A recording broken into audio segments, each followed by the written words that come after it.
नमस्कार दोस्तों, स्वागत है आपका अपने YouTube channel Binu education point पर। दोस्तों, बिहार पुलिस मद्य निषेध और कक्षपाल की ये वैकेंसी जो है बेहद इंपॉर्टेंट वैकेंसी है। अगर अभी तक आप तैयारी दोस्तों जो है शुरू नहीं किए हैं या इंतजार कर रहे हैं कि डेट आएगा एग्जाम का तब तैयारी करेंगे, तो आप गलती कर रहे हैं। इसका एग्जाम लगभग आपको मार्च में फिक्स होगा, तो आज से अपना इस तैयारी को शुरू कर दीजिए, तब जाके आपका सिलेक्शन होगा। क्योंकि इसमें कंपटीशन आपको बहुत ही अच्छा खासा होने वाला है।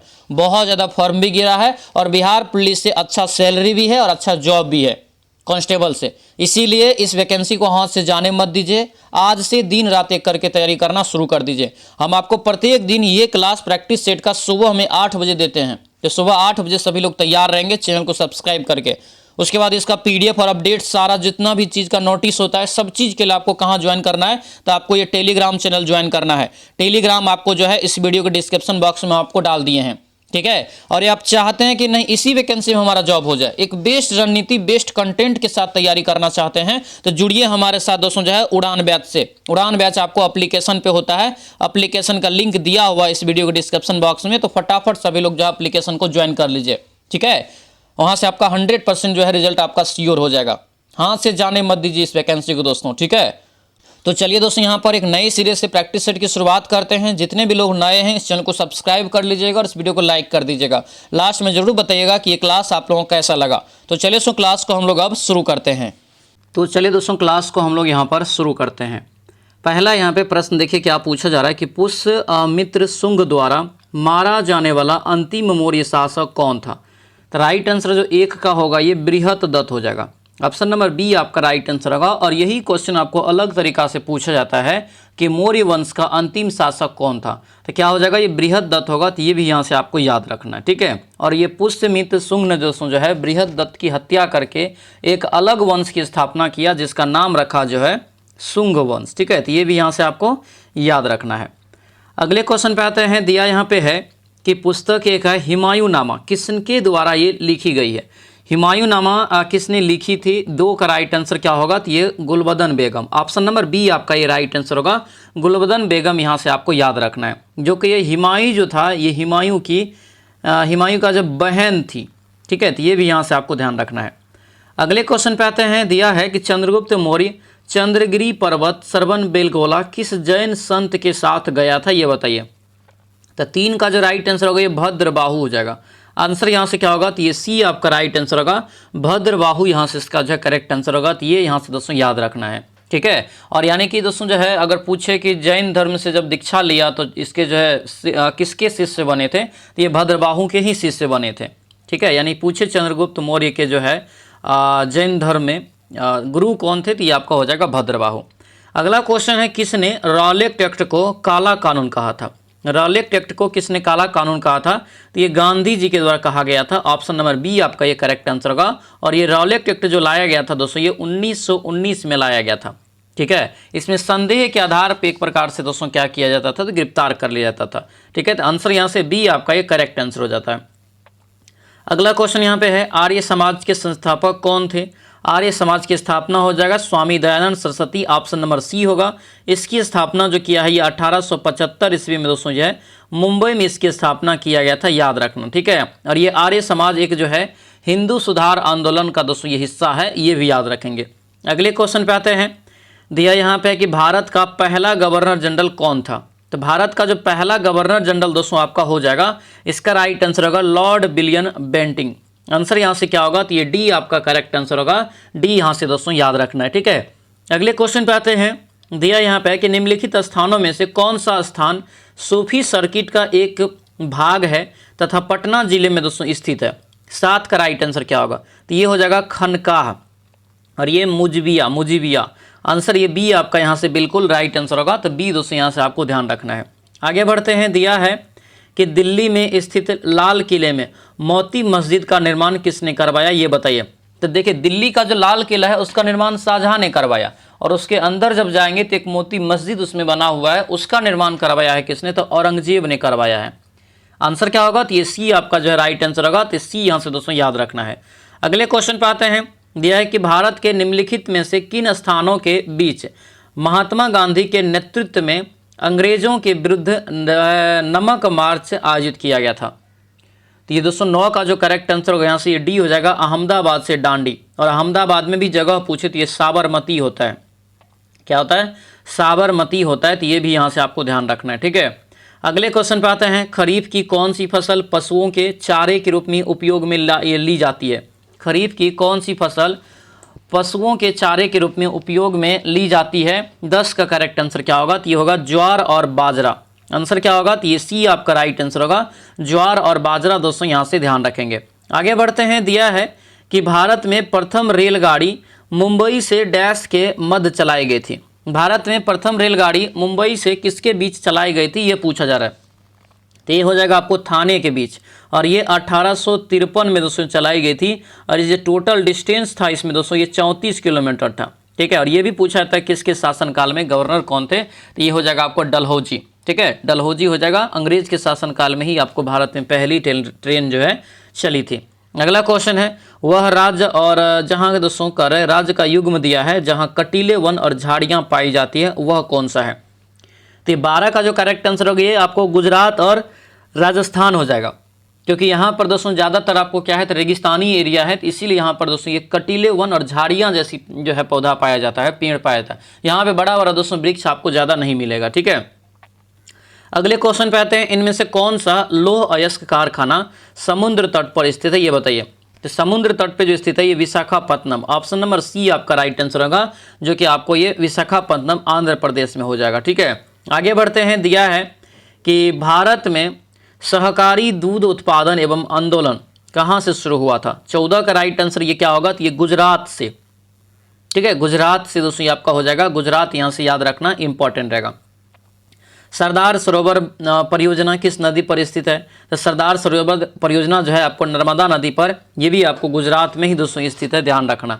अगले क्वेश्चन पे आते हैं, दिया है कि पूर्वोत्तर भारत के 7 बहनों में से कौन सा एक राज्य शामिल नहीं है? तो ये सब आपको पढ़ाएं उड़ान बैच में, 7 सिस्टर का पूरा नाम। तो 7 सिस्टर से क्वेश्चन पूछा जाता है, तो ऐसे सभी जो है 7 सिस्टर वाले राज्य का नाम याद रखना है, ठीक है। तो ये हिमाचल प्रदेश इसमें नहीं आता है, क्योंकि ये पूर्वोत्तर भारत का हिस्सा है, ठीक है। पूर्वोत्तर भारत के हिस्से में ही आपको आता है, लेकिन ये हिमाचल प्रदेश इसमें नहीं आता है, ठीक है। 7 बहने में अरुणाचल प्रदेश, असम, मेघालय, मणिपुर, मिजोरम, नागालैंड और त्रिपुरा शामिल है। अगले क्वेश्चन पे आते हैं, सार्क का सबसे बड़ा देश कौन सा है? तो सार्क में जो दोस्तों टोटल देश शामिल है ये 8 गो है, ठीक है। और सबसे महत्वपूर्ण और सबसे बड़ा देश जो इसमें है, राइट आंसर ये अपना प्यारा भारत है। आंसर सी हो जाएगा। सार्क की स्थापना होता है 1985 में ढाका में, ढाका बांग्लादेश में होता है, ठीक है। और इसका जो मुख्यालय हेडक्वार्टर है ये आपको काठमांडू हो जाता है। कहाँ पर? काठमांडू नेपाल में आपको स्थित है, ये भी यहाँ से ध्यान रखेंगे। अगले क्वेश्चन पे आते हैं कि भारतीय संविधान में 22 भाषाओं को आधिकारिक भाषा का दर्जा दिया गया है, जिनमें यह भाषा शामिल नहीं है। यानी कौन सा भाषा इसमें शामिल नहीं किया गया? तो ये भोजपुरी शामिल नहीं किया गया है। आंसर ये डी आपका करेक्ट आंसर हो जाएगा। अगले क्वेश्चन पे आते हैं, निम्नलिखित में से कौन भारत के प्रधानमंत्री की नियुक्ति करता है? तो भारत के प्रधानमंत्री की नियुक्ति जो किया जाता है दोस्तों किसके माध्यम से, किसके द्वारा? तो राइट आंसर ये होगा भारत के राष्ट्रपति। आंसर क्या होगा? ये ऑप्शन नंबर ए आपका राइट आंसर होगा। लोकसभा के बहुमत दल का नेता ही कौन होता है? तो भारत के प्रधानमंत्री कहलाते हैं, ध्यान रखना इस चीज को, ठीक है। अगला क्वेश्चन यहाँ पे है, भारत के संविधान की अनुसूचियों की कुल संख्या दोस्तों कितना है, ये बताइए। अनुसूची पूछा जा रहा था, वर्तमान में जो कुल हो जाएगा ये 12 गो है। आंसर क्या होगा? ये बी आपका राइट आंसर हो जाएगा। अगले क्वेश्चन पे आते हैं, जीएसटी के लिए संविधान में कौन सा संशोधन दोस्तों किया गया था? और उसमें दोस्तों अनुच्छेद भी डाला गया था, तो वो अनुच्छेद भी बताना है। ये 101वां दोस्तों जो है संशोधन हुआ था, और उसके तहत एक अनुच्छेद दोस्तों ऐड किया गया, अनुच्छेद 246 का ए, ठीक है। ऑप्शन नंबर ये ए हो जाएगा। जीएसटी जो भारत में लागू हुआ ये 1 जुलाई को दोस्तों जो है 2017 में आपको लागू हुआ था, तो ये भी याद रखना है। अगले क्वेश्चन पे आते हैं, उत्तर प्रदेश की सरकार 2020-21 में निम्नलिखित में से किस क्षेत्र में वस्तु एवं सेवा कर के रूप में राज्य वस्तु एवं सेवा कर छोड़कर सबसे अधिक राजस्व प्राप्त करने की उम्मीद रखा है? तो ये उम्मीद दोस्तों आपका जो हो जाएगा बी, राज्य उत्पाद शुल्क से। आंसर ये बी हो जाएगा। अगले क्वेश्चन पे आते हैं, दिया यहाँ पे है कि 2018-19 की अवधि के दौरान राष्ट्रीय मानवाधिकार आयोग के अध्यक्ष कौन रहे, ये बताइए। तो यहाँ पे थोड़ा सा पुराना क्वेश्चन दोस्तों दिया गया है, और ये खान सर का जो है प्रैक्टिस सेट है, ठीक है।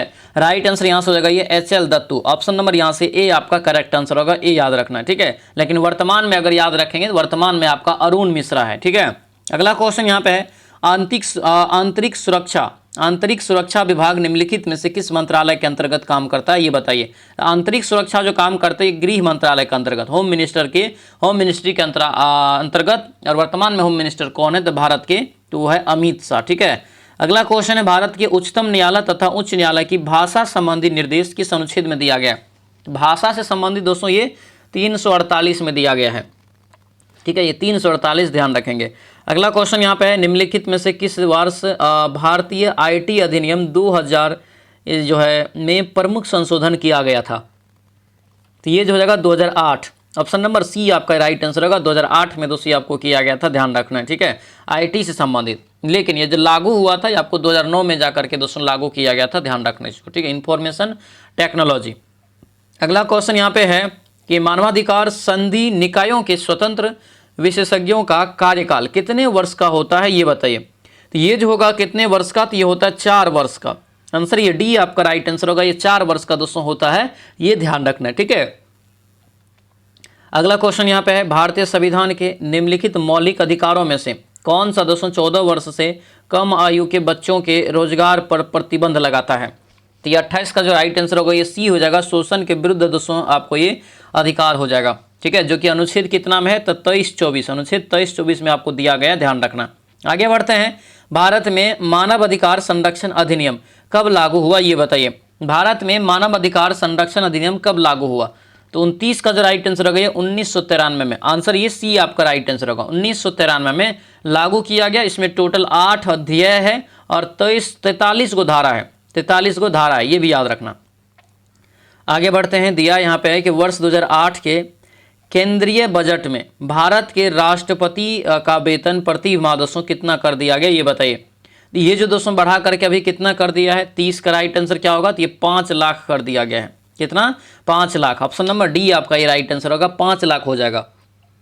उपराष्ट्रपति का 4 लाख है, राज्यपाल का 3.5 लाख, मुख्य न्यायाधीश जो होगा सर्वोच्च न्यायालय का वो आपको हो जाएगा 2.80 लाख, और अन्य न्यायाधीश जो होगा उसमें उसका भी 2.5 लाख है। ठीक है, तो ये सब आपको ध्यान रखना है। अगले क्वेश्चन पे आते हैं, दिया यहाँ पे कि चकबंदी से क्या आपका क्या अभिप्राय है, चकबंदी से आपका क्या अभिप्राय है, ये बताइए। तो ये हो जाएगा भूमि का एकीकरण। ऑप्शन नंबर ए आपका राइट आंसर हो जाएगा। अगला क्वेश्चन है कि भारत में जीएसटी दोहरे मॉडल किस देश से चुना गया है। भारत में जो जीएसटी का दोहरा मॉडल है यह किस देश से दोस्तों चयनित किया गया है, किस देश से दोस्तों प्रेरित है, तो ये हो जाएगा आपको क्या, तो कनाडा। भारत का जीएसटी कनाडा से दोस्तों प्रेरित है। ठीक है, ये कनाडा यहाँ से आपको याद रखना है। अगले क्वेश्चन पे आते हैं, दिया है कि निम्नलिखित भारतीय अर्थव्यवस्था में सब्सिडी या आर्थिक सहायता का वर्णन करने के लिए विकल्प कौन सा सही है, ये बताइए। तो ये जो विकल्प हो जाएगा दोस्तों बी हो जाएगा, देश की सरकार से एक उद्यम और एक उद्योग के लिए धन का हस्तांतरण, ये आपको सही है। ऑप्शन नंबर बी आपका करेक्ट आंसर हो जाएगा। अगले क्वेश्चन पे आते हैं, दिया है कि भारत में स्वतंत्रता के बाद कितनी बार नोटबंदी दोस्तों जो है हुई है। भारत में स्वतंत्रता के बाद जो है कितनी बार नोटबंदी हुई है, ये हो जाएगा टोटल 4 बार। ठीक है, 4 बार आपको ये हुआ था, याद रखना। पहली बार मोरारजी देसाई के द्वारा किया गया था 1978 में। दूसरी बार जो है आपको मोदी जी के द्वारा किया गया आपको जो है यानी कि 2016 में। फिर आपको जो है दोस्तों ये जो है 2023 में किया गया। फिर आपको जो है 2000 की नोट को फिर बंद कर दिया गया। तो ये 4 बार टोटल यहाँ से आपको याद रखना है। ठीक है, आंसर यहाँ से क्या होगा, तो ये सी आपका करेक्ट आंसर हो जाएगा। अगले क्वेश्चन पे आते हैं, दिया है कि किस देश ने सबसे पहले जीएसटी लागू किया था। तो सबसे पहले जीएसटी लागू करने वाला देश वो फ्रांस है। फ्रांस है, जो कि फ्रांस में 1954 ईस्वी में दोस्तों जो है आपको जीएसटी लगाया था। आंसर ये डी आपका करेक्ट आंसर हो जाएगा। अगले क्वेश्चन पाएंगे, दिया है कि कौन सा विकल्प भारत में रबी फसल का उत्पादन नहीं करता है या नहीं है, उदाहरण नहीं है। तो 36 का राइट आंसर होगा ये सी हो जाएगा, कोहड़ा। क्या होगा ये कोहड़ा, यहाँ से दोस्तों इसका जो करेक्ट आंसर हो जाएगा। अगला क्वेश्चन यहाँ पे है, दिया यहाँ पे है कि जीएसटी के तहत सामानों को जो है व्यवस्थित तरीके से वर्गीकृत करने के लिए निम्नलिखित में से किस कोड का जो इस्तेमाल किया जाता है या उपयोग किया जाता है। एक कोड दोस्तों होता है, वो जो कोड होता है कौन सा कोड होता है, तो ये HSN कोड होता है। आंसर ये ए आपका राइट आंसर हो जाएगा। आगे बढ़ते हैं, दिया यहाँ पे है कि निम्नलिखित में से कौन सी गेहूं की उच्च पैदावार देने वाली बीज का किस्म है जिसका भारत की जो है हरित क्रांति में भी योगदान था।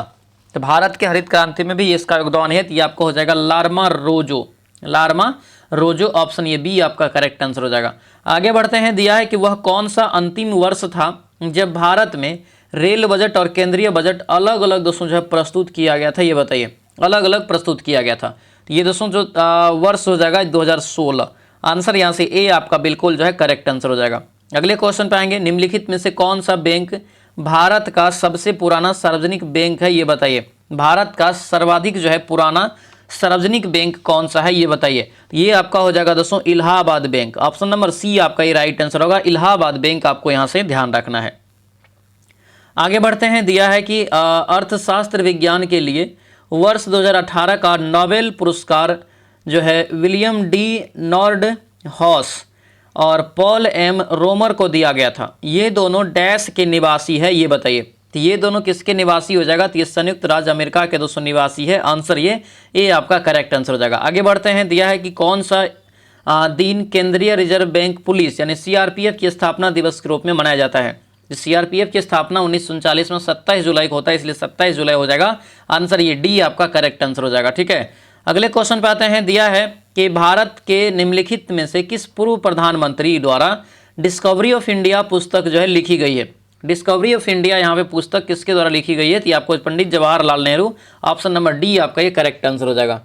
ठीक है, पंडित जवाहरलाल नेहरू यहाँ से आपको याद रखना है। ठीक है, अगले क्वेश्चन पे आते हैं, दिया है कि किसने विल्मिंगटन को प्रथम विश्व युद्ध दोस्तों द्वितीय विश्व युद्ध दिया है कि प्रथम विश्व युद्ध 2 ठीक है हेरिटेज सिटी के रूप में दोस्तों घोषित किया था। तो राइट आंसर यहाँ से क्या हो जाएगा, तो ये आपको करेक्ट आंसर क्या होगा, तो ये बी हो जाएगा, डोनाल्ड ट्रम्प, आंसर ये बी आपका करेक्ट आंसर हो जाएगा। आगे बढ़ते हैं, दिया है कि किस क्षेत्र में विशिष्ट जो है उपलब्धियों के लिए पुलित्जर पुरस्कार दिया जाता है। तो पुलित्जर पुरस्कार जो दिया जाता है किस क्षेत्र में, तो ये आपको पत्रकारिता के क्षेत्र में, किसमें, ये पत्रकारिता के क्षेत्र में आपको ये दोस्तों दिया जाता है, और ये अमेरिका के द्वारा दोस्तों ये दिया जाता है, आंसर ये सी आपका करेक्ट आंसर हो जाएगा। अगले क्वेश्चन पाएंगे, भारत और नेपाल के मध्य विवाद निम्नलिखित में से किस क्षेत्र की सीमा को लेकर के है, ये बताइए। तो ये जो दोस्तों सीमाई क्षेत्र, ये काला पानी, आंसर ये बी आपका राइट आंसर होगा, काला पानी यहाँ से इसका जो करेक्ट आंसर होगा, ध्यान रखना इसी को। ठीक है, काला पानी यहाँ से इसका राइट आंसर होगा, याद रखेंगे। अगले क्वेश्चन पाते हैं, दिया यहाँ पे है कि भारत में लोसुंग या लोसांग त्योहार जो है ज़्यादातर हर साल दिसंबर के महीने में मनाया जाता है। यह दोस्तों त्योहार भारत के किस राज्य का सबसे महत्वपूर्ण त्योहार है, ये बताइए। ये सबसे महत्वपूर्ण त्योहार है दोस्तों, ये किस राज्य का, 47 का राइट आंसर होगा ये सिक्किम, ऑप्शन नंबर बी आपका ये राइट आंसर होगा, सिक्किम दोस्तों यहाँ से आपको ध्यान रखना है। आगे क्वेश्चन देखेंगे, 1 जूल दोस्तों यहाँ पे बराबर कितना न्यूटन मीटर होता है, ये बताइए। 1 जूल बराबर कितना हो जाएगा, राइट आंसर दोस्तों आपका होगा ये 1 न्यूटन मीटर, ऑप्शन नंबर ये ए आपका राइट आंसर होगा। 1 न्यूटन मीटर को ही जूल कहते हैं, 1 जूल। ठीक है, गैलीलियो ने किस यंत्र का खोज किया इसमें से बताइए। तो गैलीलियो के द्वारा जो किया गया यंत्र इसमें से खोज है टेलीस्कोप। टेलीस्कोप का खोज किसने किया, गैलीलियो ने किया है, याद रखना है। ठीक है, भाप इंजन का तो जेम्स वाट किया है, जानते हैं। आगे बढ़ते हैं कि परमाणु ऊर्जा संयंत्र में उपयुक्त यानी कि जो है संयंत्र में विद्युत उत्पन्न करने के लिए समस्थानिक का प्रयोग किया, यानी किस समस्थानिक का प्रयोग इसमें किया जाता है, 50 का राइट आंसर बताइए। ये यूरेनियम 235 हो जाएगा, ऑप्शन नंबर ये ए आपका करेक्ट आंसर होगा। ए दोस्तों यहाँ से आपको ध्यान रखना है। आगे बढ़ते हैं, कौन सा ऊर्जा का मात्रक न है, कौन सा यहाँ पे ऊर्जा का मात्रक नहीं है, तो यहाँ पे किलो वाट दोस्तों यहाँ पे जो हो जाएगा, किलो वाट यहाँ से जो है इसका राइट आंसर होगा, किलो वाट। ठीक है, किलो वाट दोस्तों जो है आपको इसका मात्रक नहीं है, जबकि किलो वाट शक्ति की इकाई है, शक्ति का मात्रक, आंसर ये ए आपका जो है दोस्तों याद रखेंगे। आगे बढ़ते हैं, दिया है कि एक डैश के द्वारा प्रतिबिंब हमेशा आभासी, सीधा और अत्यधिक छोटा होता है, ये बताइए। तो ये हो जाएगा उत्तल दर्पण दोस्तों, यानी ऑप्शन नंबर ये बी आपका जो है करेक्ट आंसर होगा। तो ये बी दोस्तों यहाँ से आपको याद रखना है। ठीक है, अगले क्वेश्चन पे आते हैं, दिया है कि गिलास में पानी पर बर्फ तैर रहा है, यदि बर्फ पिघल जाए तो दोस्तों आयतन पर क्या प्रभाव पड़ेगा, ये बताइए। आयतन पर क्या प्रभाव पड़ेगा, तो ये हो जाएगा आयतन वही रहेगा, ऑप्शन नंबर ये सी आपका करेक्ट आंसर होगा। क्या होगा ये सी दोस्तों यहाँ से राइट आंसर हो जाएगा। आगे बढ़ते हैं, दिया यहाँ पे है कि पृथ्वी पर किसी वस्तु का प्लायन वेग चंद्रमा पर उस वस्तु के प्लायन वेग से दोस्तों क्या होता है। तो चंद्रमा पर उस वस्तु के प्लायन वेग से क्या होता है, तो ये हो जाएगा आपको अधिक होता है, यानी आंसर क्या होगा, तो ये बी आपका बिल्कुल करेक्ट आंसर हो जाएगा। आगे बढ़ते हैं। आगे सभी लोग दोस्तों ध्यान रखेंगे, जो भी इस चैनल पे नए हैं चैनल को जरूर सब्सक्राइब कर लीजिए और इस वीडियो को लाइक कर दीजिए। और ये है आपको उड़ान बैच। ये उड़ान बैच दोस्तों जो है आपकी वर्दी को सजाने के लिए बनाया गया है, इसको लाया गया है। और ये बैच नहीं समझिए आपका रिजल्ट है, बस इतना ही समझिए। 100% रिजल्ट की गारंटी है। बस आपको जितना इसमें कराया जाएगा उसको आपको अच्छे से फॉलो करना है। बस 19,838 के जो एग्जाम में क्वेश्चन पूछा गया था उसके पैटर्न के अनुसार आपको इसमें हम पढ़ाया जा रहा है, ध्यान रखना इस बात को, ठीक है। कंप्लीट कोर्स जो है दोस्तों यहाँ पे मात्र 249 में मिल जाएगा। सारा बुक जो मेरा आएगा ये भी आपको फ्री में इसमें मिलेगा। उसके बाद दोस्तों आपको जो जितना ई बुक हो गया, प्रैक्टिस पेपर हो गया, टेस्ट सीरीज हो गया, सब कुछ आपको इसमें फ्री में मिलने वाला है। और ये आपको ऑफर सीमित समय के लिए है। मात्र 225 जो है आपको टेस्ट भी इसमें फ्री मिल जाएगा। मतलब 25 टेस्ट बहुत ज़्यादा होता है, ये भी आपको फ्री में मिल जाएगा, ठीक है। लुसेंट का होमवर्क सीरीज इस बार चला रहे हैं अलग से, तो वो भी आपको इसमें फ्री में मिल जाएगा, ठीक है। ये मात्र 249 रुपया में कंप्लीट कोर्स है। हर सब्जेक्ट का थ्योरी प्लस सब्जेक्टिव और टेस्ट के साथ इसमें आपको तैयारी करवाया जा रहा है। हूबहू समझिए कि आपके एग्जाम में छपने वाले सारे प्रश्न रहने वाले हैं, याद रखना इस बात को, ठीक है। तो जो भी अभी तक ये मद्य निषेध और कक्षपाल की जो है ये बैच नहीं लिए हैं तो अपना बैच ले लेंगे। एप्लीकेशन पे आपको क्लास चलता है। एप्लीकेशन का लिंक इस वीडियो के डिस्क्रिप्शन बॉक्स में हम आपको दे दिए हैं। अगर एप्लीकेशन दोस्तों आपको नहीं मिलेगा तो आपको क्या करना है, तो ये नंबर यहाँ पे देख रहे हैं, इस नंबर को आप सेव कर लीजिए मोबाइल में, ठीक है। स्क्रीनशॉट लेकर अभी रख लीजिए। क्लास के एंड में आपको क्या करना है, तो ये नंबर पे आपको व्हाट्सएप मैसेज करना है कि सर हमको लिंक भेज दीजिए, हमको उड़ान बैच ज्वाइन करना है, हमें भी जो है वर्दी का सपना पूरा करना है। बस इतना लिख दीजिएगा कि सर लिंक भेज दीजिए, हम आपको तुरंत जो है लिंक यहाँ से भेज देंगे, ठीक है। तो फटाफट सभी लोग जो है इस नंबर को सेव कर लेंगे, ठीक है। और आपको जो है आज ही इस बैच से जुड़ जाएंगे। और जब बैच से जुड़ेंगे तो आपको लगेगा कि नहीं एक बेहतरीन जगह पे जुड़े हैं और आपको दोस्तों जो है कनेक्टिविटी भी अच्छा मिलेगा, मतलब गाइडेंस मिलेगा यहाँ पर, ठीक है। सभी लोग अपना इस बैच से जुड़ जाएंगे, ठीक है। चलिए क्वेश्चन पे आते हैं। दिया प्रकाश संश्लेषण किसमें होता है। प्रकाश संश्लेषण दोस्तों जो है किसमें होता है, तो याद रखना ये किससे होता है, तो ये आपको क्लोरोफिल से। आंसर ये ए आपका राइट आंसर होगा। क्या होगा ये, क्लोरोफिल। यहां से इसका जो है करेक्ट आंसर हो जाएगा, यानी ऑप्शन दोस्तों ये ए आपका राइट आंसर हो जाएगा। ये क्लोरोफिल की उपस्थिति के कारण दोस्तों क्या होता है, तो पत्तियों का रंग जो है हरा होता है, ठीक है। ये भी यहां से याद रखना है। अगले क्वेश्चन पे आते हैं। दिया यहाँ पे है कि ग्लोबल वार्मिंग किस गैस से होता है, तो ग्लोबल वार्मिंग दोस्तों जो होता है किस गैस से, तो क्या होगा ये CO2 कार्बन डाइऑक्साइड की बढ़ोतरी कारण होता है, वायुमंडल गर्म हो जाता है। आंसर क्या होगा ये बी आपका राइट आंसर हो जाएगा। आगे बढ़ते हैं। ट्राइबेसिक एसिड जो है दोस्तों यहाँ पे कौन सा है, ट्राइबेसिक एसिड कौन सा होगा, तो आपको फास्फोरिक अम्ल। ऑप्शन ये सी आपका बिल्कुल राइट आंसर हो जाएगा। आगे बढ़ते हैं। दिया है कि धातु जब अम्ल से अभिक्रिया करती है तो कौन सी गैस उत्पन्न होती है, ये बताइए।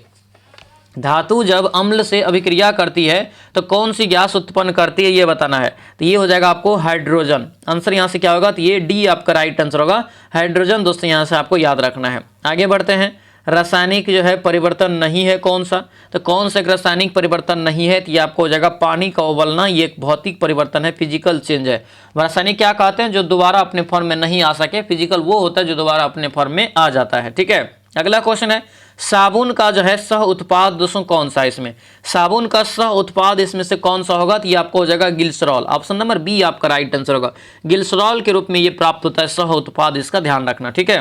आगे बढ़ते हैं। सोडा वाटर बनाने के लिए प्रयोग की जाने वाली गैस जो है कौन सी होती है। सोडा वाटर में दोस्तों कार्बन डाइऑक्साइड का प्रयोग किया जाता है। आंसर ये सी आपका राइट आंसर होगा। सी यहाँ से दोस्तों याद रखना है, ठीक है। आगे बढ़ते हैं। दिया यहाँ पे है कि उत्पादक और खाने के क्रम को क्या कहते हैं, उत्पादक और खाने के क्रम को क्या कहते हैं। 62 का राइट आंसर क्या होगा, तो ये खाद्य श्रृंखला, यानी आंसर ये ए आपका बिल्कुल राइट आंसर हो जाएगा। चलिए अगले क्वेश्चन पे आएंगे दोस्तों। क्या पूछा जा रहा है कि आनुवांशिकता की सबसे छोटी इकाई क्या होता है, तो ये क्या होगा, जीन हो जाएगा, है ना। जीन जो है दोस्तों, इस जीन शब्द का सबसे पहले प्रयोग जो किया था या जीन शब्द का जनक पूछे तो जोहानसन होता है, ठीक है। यही आनुवांशिकता क्या है, सबसे छोटी इकाई है। ये भी यहाँ से आपको याद रखना है, ठीक है। अगले क्वेश्चन पे आते हैं। दिया है कि डीऑक्सीजनित रुधिर शरीर में किससे दोस्तों जो है किस में आता है, तो किस में जो आता है, तो ये आपको हो जाएगा दाया यहाँ से जो है निलय। ऑप्शन नंबर बी आपका ये करेक्ट आंसर हो जाएगा। आगे बढ़ते हैं। जाइलम का क्या कार्य है, तो जाइलम क्या है, तो जल संवहन करता है। आंसर ये आपका क्या होगा, करेक्ट आंसर हो जाएगा। आगे बढ़ते हैं। दिया है कि मध्य कर्ण में यानी कान में कौन सी हड्डी नहीं पाई जाती, तो मध्य कान में दोस्तों जो है कौन सी हड्डी नहीं पाई जाती, ध्यान रखेंगे ये आपको हेमेट नहीं होता है। बाकी मेलियस, इनकस और स्टेपीज आपका होता है। स्टेपीज इसी में सबसे शरीर का छोटा हड्डी होता है। अगले क्वेश्चन पे आते हैं। डिप्थीरिया रोग कौन सी अंग को प्रभावित करता है, प्रभावित करता है, तो डिप्थीरिया रोग से जो प्रभावित होने वाला अंग है ये गला है, ठीक है, गला ऑप्शन ये सी हो जाएगा, ठीक है। अगला क्वेश्चन यहाँ पे एड्स रोग में अक्षर ए का तात्पर्य क्या है? तो एड्स का क्या होता है full form? Acquired immuno deficiency syndrome, ठीक है। तो ए से क्या हो जाएगा? एक्वायर्ड, ऑप्शन नंबर यहाँ से जो है बी आपका बिल्कुल राइट आंसर हो जाएगा। अगले क्वेश्चन पे आते हैं, पीलिया किस अंग को जो है प्रभावित करता है? तो पीलिया से प्रभावित होने वाला जो अंग है दोस्तों, बहुत खतरनाक बीमारी, ये आपको यकृत, ऑप्शन नंबर बी हो जाएगा। पीलिया मतलब जॉन्डिस हो गया, ठीक है। अगला क्वेश्चन यहाँ पे सभी लोग जो है स्टाइल को दोस्तों 81 लिखा जाता है, स्टाइल को 81, सबको दोस्तों यहाँ जितना भी इसका क्रमांक संख्या होता है इस नंबर लेटर का उसको जोड़ दिया है, तो उसी प्रकार से ये जोड़ के आप बनाएंगे आगे भी, आंसर यहाँ से निकल जाएगा आपको 33, ये गोल्ड का, ठीक है। गोल्ड और स्मार्ट के बीच का अंतर, इनको जोड़ के और इनको जोड़ के क्या करेंगे, दोनों में से घटा देंगे, दोनों को एक दूसरे से घटा देंगे, ठीक है। कितने त्रिभुज है, कितने त्रिभुज है? तो इसमें टोटल त्रिभुज आपको 13 को निकल जाएगा। ये सब आप बनाएंगे, इसका पीडीएफ एक दिन पहले आपको उड़ान बैच में दे देते हैं, तो सभी लोग इतना कष्ट करेंगे, मेहनत करेंगे, बनाएंगे। अमरूद आलू सब्जियां, अमरूद आलू सब्जियां क्या है बताइए, इसमें संबंध क्या निकलेगा? तो देखिए आलू जो है सब्जी के अंतर्गत आएगा, लेकिन अमरूद तो फल है, अलग है, यानी आंसर ये सी हो जाएगा, ठीक है। अगला क्वेश्चन यहाँ पे है कि किसी भी प्राकृतिक संख्या n के लिए 6n-5n के परिणाम का अंतिम अंक हमेशा क्या होगा? तो अंतिम अंक अगर देखेंगे दोस्तों तो ये एक ही निकलेगा ना जी, क्योंकि देखिए डिफरेंट भी एक का है, तो एक ही निकलेगा। ये आंसर क्या होगा यहाँ से? तो ये ऑप्शन बी हो जाएगा, एक निकलेगा ये हमेशा, ठीक है। आगे बढ़ते हैं कि दिया यहाँ पे है कि 4 स्क्वायर, ये आपको स्क्वायर है, 4 स्क्वायर और प्लस रूट अंडर 8 का स्क्वायर माइनस 4 रूट 25 माइनस 10, मान निकालिए। एकदम सरलीकरण करना है, आंसर यहाँ से निकल जाएगा कितना? तो आपको -6 निकल जाता है। अगले क्वेश्चन पे आते हैं, इसका भी सरलीकरण का सवाल है, इसको वो बनाएंगे आप लोग, ठीक है। तो सरलीकरण जब करेंगे 75 का, तो आपको निकल जाएगा 47/10। आगे बढ़ते हैं, दिया यहाँ पे है कि भूमन के जो है वेतन में पहले 16% की वृद्धि होती है और बाद में क्या होता है? 25% की दोस्तों, सॉरी 16% की पहले कमी हो रहा है ना, कमी होती है और बाद में 25% की वृद्धि होता है। तो ये वाला जो ए बी वाला फार्मूला बताया उस पर बना लीजिएगा, -16 + 25 अब प्लस माइनस माइनस 25 गुना क्या हो जाएगा 16 अब बटा में 100, इसको काट खोड़ दीजिए, राइट आंसर आपको निकल जाएगा 76 का, आपको जाए 5% बढ़ जाएगा, निकलेगा ऑप्शन ये सी हो जाएगा। अगला क्वेश्चन यहाँ पे है कि यदि कोई दूध वाला 50 प्रति लीटर दूध बेचता है, 50 प्रति लीटर यानी 1 लीटर का 50 रुपया दाम है, उसे 2000 की हानि होती है। यदि उसने 60 रुपये प्रति बेचा होता तो उसे 1500 का लाभ प्राप्त होता। तो बेचे गए दूध की कुल मात्रा यहाँ से निकालना है। कुल मात्रा दोस्तों यहाँ से आपको कह रहा है निकालने के लिए क्या करेंगे, यहाँ से मान लेते हैं कि x लीटर दूध था तो 50 गुना x, ठीक है, यानी 50x गुना क्या हो जाएगा 2000। यहाँ पे भी दोस्तों क्या हो जाएगा तो 60 गुना x गुना यहाँ से कितना हो जाएगा 1500, दोनों को घटा लीजिए, यानी इन दोनों का कैलकुलेशन करेंगे, दोनों को एक साइड क्या करेंगे बराबर करेंगे, यानी 50x प्लस जो है आपको कितना हो जाएगा 2000। सुनिए ऐसे करना है, 50x गुना 100 करेंगे, x करेंगे तो क्या निकलेगा आपका, ये हमारा जो निकलेगा वो पूरा मूल्य निकल जाएगा ना, पूरा मूल्य जो निकलेगा तो 2000 का हानि हो रहा था तो इसको प्लस कर दीजिए और इसको माइनस कर दीजिएगा, ये 60 के उस साइड करके, तो क्या होगा दोनों इक्वेशन आपका बराबर हो जाएगा। तो ये x बराबर आपको 350 लीटर आपको निकल जाता है। आंसर जो है ये डी आपका करेक्ट आंसर हो जाएगा। अगले क्वेश्चन पे आते हैं, एक वस्तु को 12,000 रुपये में बेचा गया, यदि 15% की छूट दी जाती तो 2% की लाभ होता। क्लियर, यहाँ पे क्या करना है, क्या निकालना है, तो आपको जो है क्रय मूल्य निकालना है। सीपी बराबर क्या हो जाएगा, क्रय मूल्य बराबर हो जाएगा क्या, तो यहाँ जो है सीपी बराबर सीपी यहाँ से 102% की लाभ तो एक हो जाएगा, यानी 2% लाभ मतलब 102 बटा 100 बराबर यहाँ से 1200 को ये बेचा है कितना में, 12,000 को बेचा है, 15% छूट मतलब 85 पे बेचा है, 85 बटा 100 हो जाएगा। इसको कैलकुलेशन करिए, फटाक से राइट आंसर आपको निकल जाएगा। कितना निकलता है तो 10,000, ऑप्शन बी आपका करेक्ट आंसर हो जाएगा। आगे बढ़ते हैं, वामसी के पिता की आयु 60 वर्ष है और उनकी आयु जो है वामसी की आयु के दोगुने से 20 वर्ष अधिक है, दोगुने से 20 वर्ष। अगर वामसी का अगर x मानेंगे दोस्तों तो क्या हो जाएगा, ये 2x प्लस यहाँ से 20 हो जाएगा, तब ये वामसी का आयु है और यही है पिता की आयु के बराबर है, तो यहाँ पे कर दीजिए तो क्या हो जाएगा कि यहाँ पे हो जाएगा x बराबर 20, तो 20 यहाँ से जो है वामसी का आयु निकल जाएगा। आंसर क्या होगा 20 वर्ष, ठीक है। अगले क्वेश्चन पे आते हैं, दिया यहाँ पे है आरेख वाला सवाल है, इसको बनाएंगे, ठीक है। ऑलरेडी पीडीएफ मैंने आप लोगों को दिया हुआ है, इसको बनाएंगे तो आपको यहाँ से डी निकल जाएगा। चलिए अगले क्वेश्चन पे ये दिया यहाँ पे है कि खाली जगह में चुनिए क्या हो सकता है, वाक्य के डैश में कभी अपने जो है इष्ट देव की स्तुति करता है। राइट आंसर ये बी हो जाएगा, मंगलाचार्य, मंगलाचर हो जाएगा, ऑप्शन नंबर बी हो जाएगा। अगले क्वेश्चन पे आते हैं, किसी भी वाक्य में शब्दों के डैश में बहुत सावधानी बरतनी चाहिए। शब्दों के डैश में बहुत सावधानी बरतनी चाहिए, तो ये आपका हो जाएगा प्रयोग में। ठीक है, अगला क्वेश्चन है कि इस समय हमारे देश पर कई प्रकार के अंतर्राष्ट्रीय डैश है। तो डैश है तो यहाँ पे क्या होगा, ऋण हो जाएगा। ठीक है, आंसर ये बी आपका करेक्ट आंसर हो जाएगा। अगला क्वेश्चन यहाँ पे है समानार्थी चुनना है। अतुल का समानार्थी बताइए क्या हो जाएगा। अतुल का समानार्थी यहाँ से निकल जाएगा अद्वितीय, ऑप्शन डी हो जाएगा। कलोल का क्या हो जाएगा, तो कलोल का हो जाएगा यहाँ से सी, लहर हो जाएगा। ठीक है, अगले क्वेश्चन पे आते हैं, दिया यहाँ पे है कि शब्द का दोस्तों जो है विलोम निकालिए। वक्र का विलोम क्या हो जाएगा, तो वक्र का जो हो जाएगा ये आपको सीधा हो जाएगा। ठीक है, अगला यहाँ पे है कि ज्येष्ठ का विलोम क्या होगा, तो ज्येष्ठ का जो यहाँ पे विलोम हो जाएगा क्या होगा बताइए, तो ज्येष्ठ है बड़ा है छोटा होगा, आंसर यहाँ से कनिष्ठ हो जाएगा। ठीक है, सघन का विलोम क्या होगा, सघन का विलोम हो जाएगा विघन। ठीक है, आगे बढ़ते हैं, दिया खाली जगह में बताइए क्या होगा। The antonym of unique, unique का जो उल्टा बताना है, तो यूनिक का उल्टा हो जाएगा ये आपको कॉमन, ऑप्शन ए हो जाएगा। अगले क्वेश्चन पे आते हैं, फिल इन द ब्लैंक दिया है, मोनाली सेड डैश, तो यहाँ पे जो 90 का राइट आंसर होगा दोस्तों ये बी हो जाएगा यहाँ से। ठीक है, बी यहाँ से इसका करेक्ट आंसर हो जाएगा। अगला क्वेश्चन यहाँ पे है कि चूज द करेक्ट यानी कि ग्रामेटिकल एरर किस सेंटेंस में है ये बताना है। सेंटेंस से पूरा वाक्य में बताना है कौन एक गलत है, ये आपको ए वाला यहाँ पे मिस्टेक है। ठीक है, अगला यहाँ पे है फाइंड द करेक्टली स्पेल्ड, कौन सा यहाँ पे सही स्पेलिंग वाला है, तो ये आपको हो जाएगा डी वाला दोस्तों यहाँ पे। ठीक है, हिंद्रेंस आपका सही लिखा है। अगला यहाँ पे है कि बिलो द ABCD करके आपको यहाँ पे दोस्तों जो है दिया गया है, which part of find error, error यहाँ से दोस्तों आपको बताना है। ठीक है, एरर यहाँ से आपको बताना है इसमें क्या होगा। 93 का राइट आंसर ये डी निकल जाएगा। वियर्ड यहाँ से जो है ड्रॉवेंड जो लिखा हुआ यहाँ पे ड्राइंग होना चाहिए। ठीक है, ड्राइंग। अगले यहाँ पे क्वेश्चन देखेंगे, दिया यहाँ पे है कि बेस्ट एक्सप्रेस देना है ट्वेन के लिए। ट्वेन के लिए बेस्ट एक्सप्रेस अगर करेंगे तो 94 का राइट आंसर ये कपल, ऑप्शन कपल निकलेगा, ऑप्शन ये सी हो जाएगा। ठीक है, सी यहाँ से निकल जाएगा। अगला यहाँ पे क्वेश्चन है कि fill in the blank, fill in the blank दिया है C dash from the answer from the sometimes suffer, right answer जो 95 का होगा ये सी हो जाएगा, यहाँ से had been suffering, option C हो जाएगा। अगले क्वेश्चन पे आते हैं, दिया है कि अपोजिट मीनिंग चुनिए किसका, वर्थ का, तो राइट आंसर जो होगा 96 का दोस्तों, तो ये आपको हो जाएगा सी, यूजलेस। ठीक है, अगला यहाँ पे है गलत सेंटेंस को चुनिए, गलत यहाँ पे कौन सा है, तो 97 का देखेंगे दोस्तों यहाँ पर, तो नए संसद भवन में लोकसभा के लिए 888 सीट है, बिल्कुल करेक्ट है। राज्यसभा के लिए कितना सीट है, तो आपको 384, ये भी आपका सही है। पुरानी संसद में राज्यसभा के लिए 543 सीट था, ये गलत है यहाँ पे दोस्तों, क्या हो जाएगा, ये आपको यहाँ से किया होगा अति गलत हो जाएगा, 250 सीट था।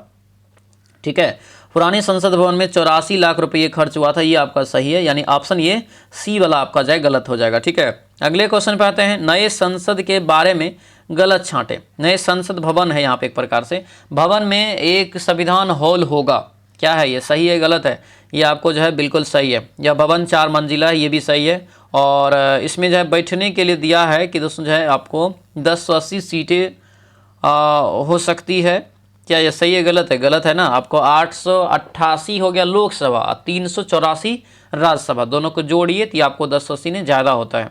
ठीक है, नए संसद भवन देश विविधता एवं एकता को देखने को मिलेगा, ये भी आपका सही है। ठीक है, अगले क्वेश्चन पर ये दिया है कि किस देश में नई प्रधानमंत्री क्रिस्टोफर लक्सन बने हैं।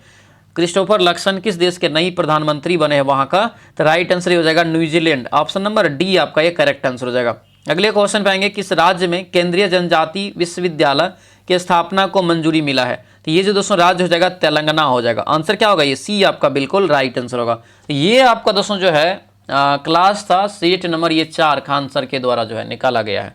ठीक है, तो बेहतरीन ये आपका जो है सेट था, कैसा रहा क्लास हमें कमेंट में जरूर बताएंगे। जो भी उड़ान बैच नहीं जुड़े हैं तो अपने सपने को अगर दोस्तों साकार करना चाहते हैं तो उड़ान बैच से जरूर जुड़िएगा। ठीक है, ये नंबर दे देते हैं, सर का नंबर है, इस पर आप व्हाट्सएप मैसेज करेंगे तो इधर से आपको हम एप्लीकेशन का लिंक भेज देंगे, या तो एप्लीकेशन का लिंक इस वीडियो के डिस्क्रिप्शन बॉक्स में भी डाला हुआ है, तो वहाँ से आप जो एप्लीकेशन डाउनलोड कर सकते हैं। ठीक है, उम्मीद करते हैं क्लास बहुत ही अच्छा रहा होगा। मिलते हैं दोस्तों अभी हम लोग नेक्स्ट क्लास में, सभी लोगों का बहुत बहुत धन्यवाद। जय हिंद।